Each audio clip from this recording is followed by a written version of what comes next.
Shalom anak-anak, apa kabar kalian semua?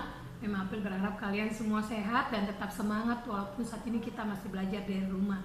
Ya, hari ini kita akan lanjut pembelajaran kita. Sebelum kita belajar, kita berdoa dulu semuanya, lipat tangannya, tutup matanya, kita berdoa. Bapa yang baik, terima kasih kalau pagi hari yang cerah ini Kau bangunkan Tuhan dari istirahat kami malam bersama dengan keluarga kami. Dan di pagi hari ini Tuhan, kami boleh dalam keadaan tubuh yang sehat, dengan kekuatan yang daripada Allah boleh bangun ya Tuhan. Dan Tuhan, saat ini kami akan mulai belajar kembali Tuhan. Kiranya Kau berkati kami Tuhan di dalam pembelajaran kami, khususnya kami akan belajar agama. Tuhan Yesus, tolong kami agar kami boleh mengerti akan pembelajaran pada hari ini. Dan biarlah Tuhan ajar kami untuk disiplin di dalam mengerjakan tugas-tugas yang diberikan oleh guru-guru kami. Berkati juga Tuhan orang tua kami yang mendampingi kami belajar. Kiranya Tuhan juga berikan kesehatan buat mereka ya Tuhan. Terima kasih Tuhan, kami siap untuk belajar. Terpujilah nama-Mu kekal selama-lamanya. Haleluya. Amin. Nah, hari ini kita akan buka pembelajaran yang kelima. Kalian lihat, bisa buka buku paket kalian di halaman 36. Di halaman 36 Mem April akan bacakan dan kalian tolong simak buku paket kalian ya. Nah, kita akan mulai. Judulnya adalah Iman yang kuat mendatangkan berkat. Iman yang kuat mendatangkan berkat ya. Jadi apa itu iman yang kuat mendatangkan berkat? Kita perhatikan videonya ya. Yang pertama kita akan bahas arti iman dalam kehidupan orang percaya. Tahukah kamu bahwa iman merupakan kunci dasar untuk mengenal keberadaan, penyertaan, serta karya Allah bagi umatnya? Nah, ini boleh kalian garis bawahi. Iman berarti sebuah benih yang akan bertumbuh dan berkembang. Iman berarti sebuah benih yang akan bertumbuh dan berkembang. Jadi iman itu seperti biji tanaman yang siap tanam, dan dia akan bertumbuh dan berkembang dalam diri kita manusia ya. Saat dirawat dan dijaga, benih akan tetap hidup dan bertumbuh sehingga menghasilkan buah. Iman dalam perjanjian lama berarti memegang teguh janji Allah, yaitu janji tentang keselamatan seperti yang terdapat pada kitab Kejadian 3:15. Sebagai janji induk serta melaksanakan perintah-perintah Allah seperti yang tertulis dalam Alkitab. Jadi iman itu akan seperti benih yang dia akan tumbuh, akan berkembang kalau kita rawat ya. Seperti dalam kitab Alkitab bahwa kalau kita memegang teguh perjanjian Allah, maka iman itu akan terus bertumbuh dalam diri kita ya. Sementara dalam perjanjian baru, iman berarti mempercayai sesuatu sebagai hal yang benar dan nyata. Mempercayai sesuatu sebagai hal yang benar dan nyata ya. Kalau kita percaya sesuatu bahwa itu benar dan nyata, itulah iman kita. Sama seperti kita beriman kepada Tuhan Yesus, kita yakin Tuhan Yesus adalah benar, dan kita yakin Tuhan Yesus adalah nyata dalam kehidupan kita, maka itulah iman kita ya. Dalam kitab Ibrani 11 ayat 1 dikatakan bahwa dasar dari segala sesuatu yang kita harapkan dan bukti dari segala sesuatu yang tidak kita lihat, ya, itu adalah iman. Dasar dari segala sesuatu yang kita harapkan dan bukti dari segala sesuatu yang tidak kita lihat, ya. Jadi beriman kepada Allah berarti sekalipun tidak melihat Allah, kita percaya akan keberadaan Allah dalam hati dan hidup kita. Jadi kita bisa nggak lihat Allah secara langsung dengan mata kita ini? Nggak bisa. Tapi keberadaan Allah bisa kita rasakan dan kita yakini. Dan itu artinya iman. Dengan yakin, dengan percaya bahwa keberadaan Allah nyata dalam hidup kita, itulah iman kita kepada Allah. Ya, kita bisa hidup, belajar dan melakukan aktivitas lain hanya karena karya Allah dalam hidup kita. Jadi kita bisa melakukan aktivitas yang kita lakukan setiap hari, itulah karya Allah dalam kehidupan kita. Kita beriman kepada Tuhan Yesus ya. Lingkungan sekitar kita yang elok, bunga-bunga yang indah, pemandangan alam yang mengagumkan adalah ciptaan Allah. Hal tersebut menunjukkan bahwa apa yang ada dan tercipta di alam adalah sebuah mahakarya penguasa alam semesta, yaitu Allah yang kita imani keberadaannya dan penyertaannya. Kita sungguh percaya bahwa Allah adalah Allah yang bisa kita percayai, dan Allah yang berkuasa dalam kehidupan kita ya. Itu arti iman ya. Yang sekarang yang bagian B, campur tangan Allah dalam kehidupan kita. Dalam Roma 10 ayat 7 dikatakan, bahwa iman, dengar, iman timbul dari pendengaran oleh firman Allah. Iman timbul dari pendengaran akan firman Allah. Jadi, iman kepada Allah artinya, kalian bisa garis bawahi, bersungguh-sungguh mendengarkan firman-Nya. Kita mendengar firman Allah dan percaya bahwa Allah akan menepati firman-Nya. Janji Allah kepada kita yang beriman kepadanya adalah ada dua hal. Yang pertama, membantu kita menghadapi pergumulan, karena Allah akan selalu menolong kita. Ingat itu ya, bahwa firman Allah menolong, membantu kita menghadapi pergumulan apapun yang kita hadapi ya. Yang kedua, memampukan kita bertindak adil dan benar kepada Tuhan, kepada sesama kita, dan lingkungan dalam pimpinan Allah yang selalu menyertai kita. Jadi Allah yang memampukan kita untuk kita bisa bertindak adil kepada Allah sendiri, kepada sesama kita, dan kepada lingkungan yang ada di sekitar kita ya. Oke. Nah, jadi setiap orang yang menyadari bahwa hidupnya ada dalam rencana Allah, berarti dia beriman kepada Allah. Kita tidak pernah melihat Allah, tapi bisa merasakan pemeliharaannya melalui peristiwa kehidupan di alam ini ya. Dan dalam kehidupan kita merasakan bahwa Allah campur tangan dalam setiap kehidupan kita. Itulah artinya kita beriman kepada Allah ya. Yang bagian C, beriman yang bertumbuh tercermin dalam perbuatan. Iman merupakan kuasa yang diletakkan dalam hidup manusia sejak pertama kali diembuskan oleh Allah melalui lubang hidung manusia. Iman merupakan kuasa yang dapat mengubah hidup manusia, membantu manusia mengatasi kesulitan dan tantangan hidup. Kalian bisa garis bawahi ya, iman merupakan kuasa yang dapat mengubah hidup manusia, membantu manusia mengatasi kesulitan dan tantangan hidup. Itulah iman ya. Tuhan Yesus mengumpamakan iman sebagai biji sesawi yang kecil dan hitam, tetapi dapat memindahkan gunung. Artinya apa? Iman itu diumpamakan seperti biji sesawi yang sangat kecil dan hitam. Itu sama seperti pasir kali kecilnya ya. Bayangkan sekecil itu bisa memindahkan gunung. Apa artinya? Iman yang teguh akan memberikan manfaat yang besar dalam kehidupan serta memampukan kita melihat kebenaran dan keadilan Allah. Jadi dengan iman yang kecil seperti biji sesawi itu mampu memberikan manfaat yang besar buat kita dalam kehidupan kita, memampukan kita bisa melihat kebenaran yang Allah tunjukkan dan juga keadilan yang Allah tunjukkan bagi kita ya. Nah, maukah kita beriman pada Allah? Mau ya? Oke, lanjut lagi. Dalam Yakobus 2 ayat 26 dikatakan bahwa iman yang bertumbuh harus disertai perbuatan. Benar, kalau kita bilang kita beriman kepada Tuhan, maka kita harus disertai dengan perbuatan kita ya. Iman yang tidak disertai perbuatan pada hakikatnya akan mati. Iman itu nggak ada gunanya ya kalau nggak ada perbuatannya. Jadi sama seperti gong yang berbunyi. Jadi kalau bahasa sehari-harinya ngomong doang gitu ya, nggak ada pada kenyataan, nggak ada perbuatannya yang dibuktikan dengan perbuatan ya. Jadi kita memang perlu yakin kalian menjadi anak Tuhan yang beriman, bisa kita lihat lewat tindakan perbuatan kita ya. Jadi oleh karena itu kamu harus menunjukkan imanmu dalam keseharian. Misalnya rajin beribadah di gereja. Saat ini kita sedang ibadah online. Emang kakak-kakak sekolah minggu tidak bisa lihat, gurunya tidak bisa lihat, tapi Tuhan yang melihat ya. Karena ibadah yang sejati adalah ibadah yang berasal dari hati kita dengan tulus. Hidup kita itu adalah ibadah kita ya. Terus apalagi mengasihi kedua orang tua, karena orang tua adalah wakil Allah di dunia ya. Gitu sudah dipelajari dari kelas 1 bahwa orang tua kita adalah wakil Allah yang kita bisa lihat di dunia. Oke? Terus yang ketiga, menyayangi saudaramu. Kita sayang kepada kakak, adik, siapapun itu saudara kita sayangi.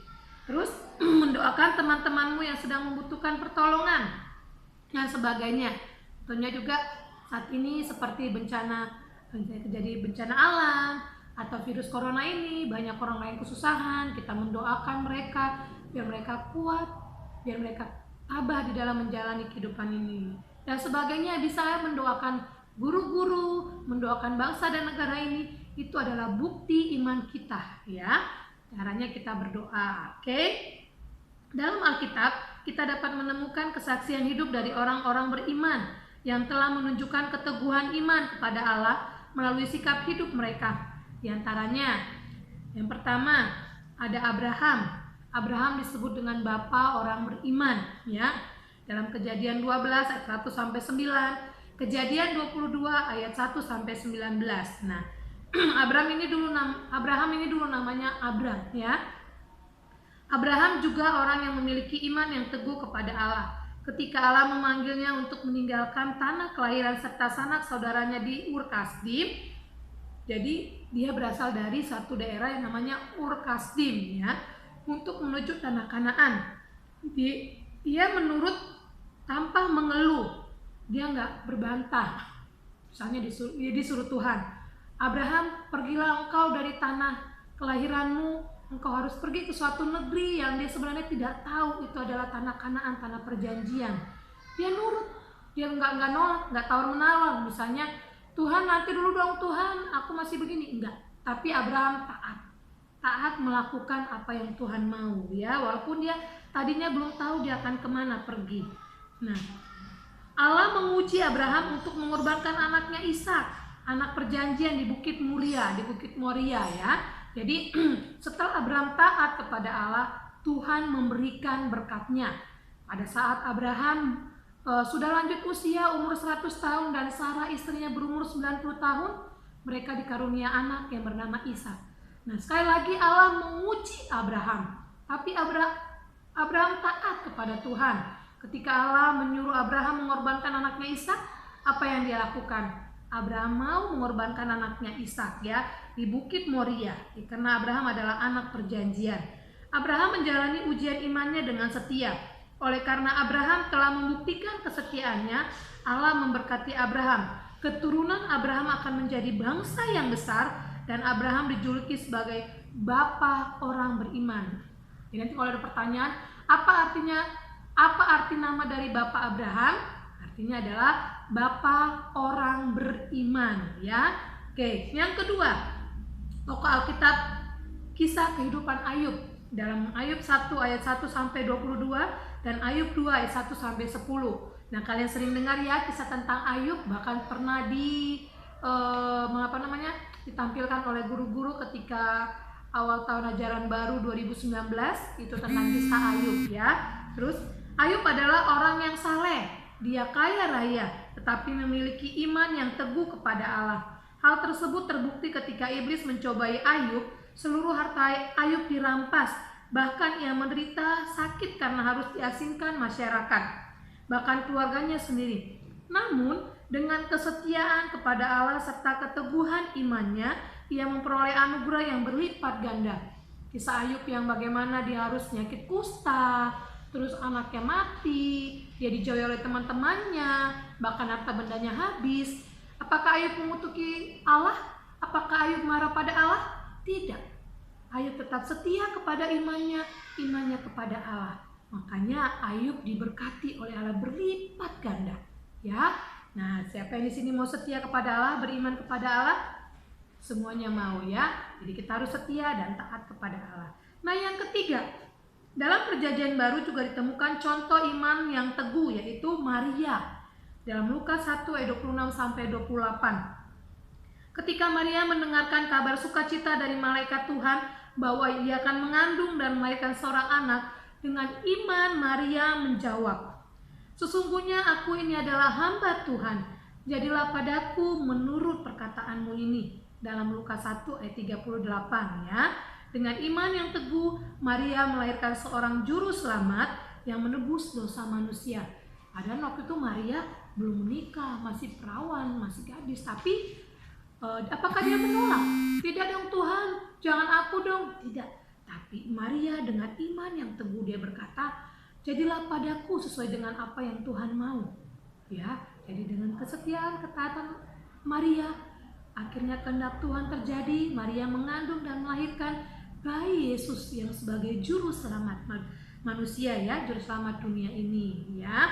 Nah yang keempat, seorang perwira di Kapernaum dalam Lukas 7 ayat 1 sampai 10. Seorang perwira di Kapernaum meminta Tuhan Yesus untuk menyembuhkan hambanya. Dengan iman, sekali lagi, dengan iman ia percaya bahwa satu kata yang diucapkan Tuhan Yesus dapat menyembuhkan hambanya. Tuhan Yesus sangat memuji imannya sehingga Tuhan berkata, "Aku berkata kepadamu, iman sebesar ini tidak pernah aku jumpai sekalipun di antara orang Israel." Dalam Lukas 7 ayat 9, bahwa Tuhan melihat iman seorang perwira di Kapernaum ini karena hambanya sakit keras. Dia pengen hambanya sembuh. Dia katakan bahwa satu kata yang diucapkan oleh Tuhan Yesus, dia yakin dengan iman bahwa hambanya ini akan sembuh. Jadilah sesuai dengan iman perwira ini ya. Nah, apakah kita seperti ini? Memang perlu yakin kalau kita dengan sungguh-sungguh datang kepada Allah, kita percaya sepenuhnya kepada Allah, iman kita pasti kuat ya. Oke? Selain iman yang sejati, ada juga iman yang tidak sejati, yaitu iman yang tidak sungguh-sungguh kepada Allah. Iman ini akan membuat manusia goyah dan jatuh. Seperti ada kisah dua orang, yaitu Ananias dan Safira. Dalam Kisah Para Rasul 5 ayat 1 sampai 11, pada awalnya pasangan suami istri ini menunjukkan kesetiaan iman kepada Allah. Tapi karena kesetiaan itu tidak didorong oleh sikap yang tulus dan sungguh-sungguh, akhirnya mereka jatuh dan gagal karena telah mendustai Roh Kudus. Kisah Ananias dan Safira ini adalah mereka mau memakan semua hasil dari yang harusnya bukan milik mereka. Mereka mendustai Roh Kudus. Akhirnya mereka mati ya. Itu bukti salah satu ketidaksetiaan. Imannya diuji tapi mereka tidak taat ya. Yang kedua, Yudas Iskariot dalam Lukas 2 ayat 3 sampai 6. Salah seorang murid Tuhan Yesus yang semula mengikut Tuhan Yesus terbujuk oleh uang sehingga berkhianat dan menjual Tuhan Yesus. Ya, dulu Yudas ini adalah orang yang paling dekat dengan Tuhan Yesus, tapi dia tergoda dengan hanya karena uang bisa membeli Tuhan Yesus. Akhirnya Yudas Iskariot imannya rubuh, imannya dipatahkan oleh uang ya. Jadi Yudas Iskariot mati bunuh diri, meninggal bunuh diri gitu ya. Jadi dia mati hanya karena ketaatannya dia saja. Padahal dia adalah orang yang dekat dengan Tuhan Yesus ya. Jadi anak-anakku semua, kita harus tetap setia kepada Tuhan. Beriman, tetap setia kepada Tuhan. Jangan goyah imannya ya. Walau karena apapun itu, walaupun karena duit, karena apapun ya, jabatan ya. Kamu pun bisa menilai tentang iman sejati dan tidak sejati atau palsu. Adapun ciri-ciri seseorang memiliki iman yang sejati dan bertumbuh adalah ada 3. Kalian bisa perhatikan, hidupnya seturut dengan firman Allah. Artinya hidupnya sesuai dengan firman Allah, apa yang dikehendaki Tuhan dia lakukan. Yang kedua, melakukan pelayanan yang tulus. Tidak ada paksaan, dia dengan rela hati, tulus, ikhlas melakukannya ya. Yang ketiga, memiliki kepedulian dan kasih terhadap Allah, sesama, dan lingkungan. Itu bisa terbukti kalau kita beriman kepada Allah, kita hidup seturut dengan kehendak Allah, melakukan pelayanan apapun itu dengan tulus, memiliki kepedulian dan kasih terhadap Allah, sesama, dan lingkungan ya. Nah, yang kita bahas kembali adalah pentingnya memelihara iman. Setelah memahami betapa pentingnya peranan iman dalam kehidupan, kita harus memelihara iman itu. Jika kita tidak pelihara, iman tidak akan bertumbuh dan kita akan menjauh dari Allah. Adapun hal yang harus kita lakukan agar iman kita terpelihara adalah sebagai berikut, ada 3. Membangun relasi dengan Allah melalui doa, pujian, dan membaca Alkitab dalam Roma 10 ayat 17. Artinya saat teduh, kalian kan memiliki kidi. Bacalah kidinya, jangan cuma kidinya aja dibaca, tapi memiliki waktu saat teduh pada Tuhan. Berdoa dulu, bangun tidur, baca Alkitab, bernyanyi, terus berdoa lagi, kita memuji Tuhan, menyembah Tuhan ya. Yang kedua, menyerahkan seluruh hidup kita kepada Allah. Dalam Roma 12 ayat 1, karena hidup kita ini adalah punya Allah, kita harus menyerahkannya kembali kepada Allah ya. Yang ketiga, menjaga kekudusan roh jiwa dan tubuh kita dalam Roma 12 ayat 14. Kita harus menjaga kekudusan hidup kita, ya. Oke. Menyadari bahwa iman adalah anugerah penting dalam kehidupan kita, kamu harus selalu beriman kepada Allah. Marilah kita mengungkapkan iman dalam kehidupan sehari-hari dengan mengasihi Allah, berbuat baik kepada sesama, serta peduli terhadap lingkungan. Dengan demikian, berkat Tuhan, rahmat serta pertolongan yang datang dari Allah akan selalu tercurah dalam kehidupan kita. Lakukanlah perintah Tuhan. Pasti kita akan bertumbuh dalam iman yang sejati. Tuhan Yesus pasti akan menolong kalian, menolong anak-anakku semuanya, ya. Oke. Nah, sekarang kita akan bahas penjelasan teks Alkitab di halaman 39, Ayub 1 ayat 21. Pernyataan iman Ayub mengandung arti bahwa hidup adalah milik Tuhan. Dengan iman, kita harus senantiasa menyerahkan segala perkara dalam hidup kita kepada pemilik hidup kita, yaitu Allah. Jadi hidup yang beriman adalah hidup yang bergantung kepada kekuatan Allah. Sekali lagi Miss ulangi, jadi hidup yang beriman adalah hidup yang bergantung kepada kekuatan Allah. Bagi orang percaya, iman harus disertai perbuatan. Pertumbuhan iman seseorang dapat dilihat dari perilaku dan nilai-nilai kehidupan yang ia lakukan dalam tindakan keseharian yang sesuai firman Tuhan, baik kepada Allah sebagai pencipta, sesama maupun alam semesta ini, ya. Yang kedua, Ibrani 11 ayat 1. Dalam paparan tentang iman, Ibrani 11 ayat 1 memberikan inti bahwa setiap orang percaya harus memiliki iman yang kuat agar dapat mengendalikan diri dari dosa, tahan menghadapi ujian hidup, serta meyakini penyertaan Allah dalam kehidupan dan tindakan kita, ya. Jadi ini intinya, bahwa iman itu harus terus bertumbuh dalam kehidupan kita. Iman disertai perbuatan. Kehidupan sehari-hari yang kita lakukan, kita mengasihi Allah, mengasihi sesama kita, dan kita mengasihi lingkungan alam sekitar kita, ya. Siapa di sini yang mau beriman, lakukanlah firman Allah. Mem April yakin kalian pasti bisa melakukannya. Oke? Ya. Tugas kalian pada hari ini, kalian mau bernyanyi lagu Allah Peduli, ya. Banyak perkara. Nanti Mem April akan share link, kalian bisa menyanyikannya. Nanti videoin kepada Mem April, ya. Nah, tugas yang kedua adalah halaman 43 yang bagian atasnya aja, ya. Jawablah pertanyaan ini. Bagaimana sikap orang beriman dalam menghadapi masalah? Bagaimana peran Allah dalam pergumulan orang percaya? Dari penjelasan yang tadi, kalian pasti bisa menjawab kalau kalian mendengar video ini dan juga membaca buku paket kalian, ya. Jadi tugasnya hanya dua, menyanyikan lagu pujian Allah Peduli, dan yang kedua adalah menjawab pertanyaan, tuliskan itu buku paket saja, ya. Oke, cukup sekian dulu pembelajaran kita pada hari ini. Mem April yakin dan percaya kalian pasti adalah anak-anak yang beriman. Oke, sebelum kita mengakhiri, kita berdoa dulu, lipat tangannya, tutup matanya. Bapak yang baik, terima kasih Tuhan kalau hari ini kami boleh belajar, kami diingatkan Tuhan tentang iman, ya Bapak. Ya Tuhan, mampukan kami sebagai anak-anak-Mu yang percaya kepada Engkau Tuhan, memiliki iman yang teguh kepada Engkau Tuhan. Dan terlebih Tuhan, iman kami boleh kami buktikan lewat perbuatan kami sehari-hari Tuhan. Kami mengasihi Tuhan dalam kehidupan kami, dan kami mengasihi sesama kami, ya Tuhan. Baik itu orang tua kami, teman-teman kami, guru-guru kami, dan orang-orang sekitar kami, ya Tuhan. Bahkan kami mengasihi alam lingkungan yang Tuhan sudah berikan bagi kami, ya Tuhan. Terima kasih Tuhan, hamba-Mu berdoa buat anak-anak-Mu yang saat ini masih belajar dari rumah. Tuhan tolong mereka, mampukan mereka Tuhan di dalam melakukan apa yang menjadi tugas dan bagian mereka. Tuhan, ajarlah anak-anak-Mu untuk disiplin di dalam mengerjakan tugas-tugas mereka Tuhan, agar mereka pun boleh mendapatkan hasil yang terbaik dari hasil apa yang mereka lakukan, ya Tuhan. Berikan mereka kesehatan, berikan juga mereka Tuhan semangat di dalam belajar serta roh kecerdasan dan kepintaran daripada Tuhan. Berkati juga Tuhan kedua orang tua mereka yang bekerja ataupun orang tua mereka yang mendampingi mereka belajar Tuhan. Kiranya berkat-Mu tercurah dalam kehidupan mereka. Terima kasih Tuhan Yesus yang baik, terpujilah nama-Mu kekal selama-lamanya. Haleluya. Amin. Oke, tetap semangat, tetap berdoa, percaya kepada Tuhan. Tuhan akan memberkati kita selalu. Oke? God bless you anak-anak semua. Bye-bye.